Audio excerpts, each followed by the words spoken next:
So, hello guys. Andito ko ngayon sa San Antonio, Quezon. So, makikita nyo itong property, oh. Napakaganda ng bakod niya, oh. Tapos, ito, main to ng barangay road. May kuryente lahat, may tubig. Yan, oh. So, mula, yan, oh, may malaking bahay, nakapit-bahay siya. So, mula, ito papunta ng Provincial Road. Mula Provincial Road, guys, nasa 1.5 kilometers lang. So 4 minutes nandito na kayo sa property. Yan, no? Two-way siya, two-way. Napakaganda ng property.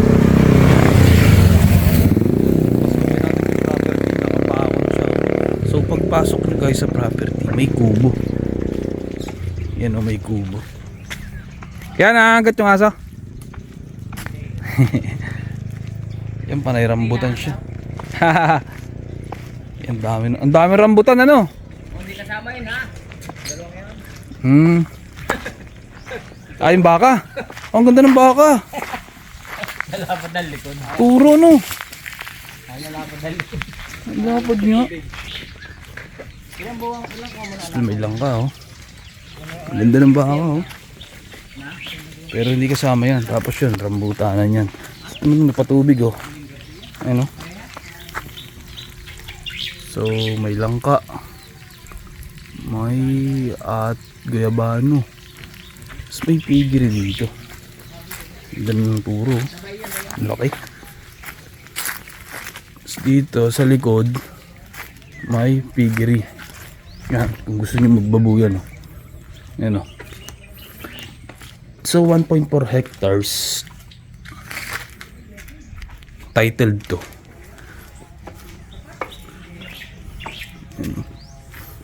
Ang maganda dito guys sa property to, napakalapit sa highway. 1.5 kilometers. So 5 minutes lang nandito na kayo sa mismong property. Yan, kasama yan,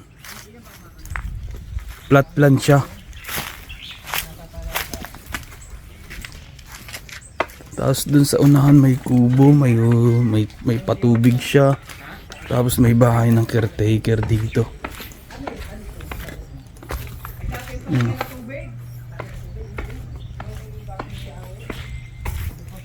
Ito yung buong kabuuan nyo.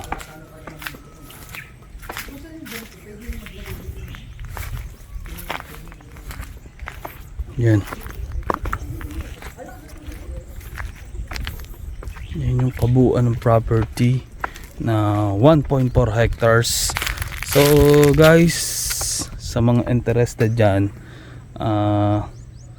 pwede nyo akong makontak dyan sa number na nasa inyong screen at gusto nyo matripping to ng personal. So ang frontage nito guys, kwadrado yung shape nya.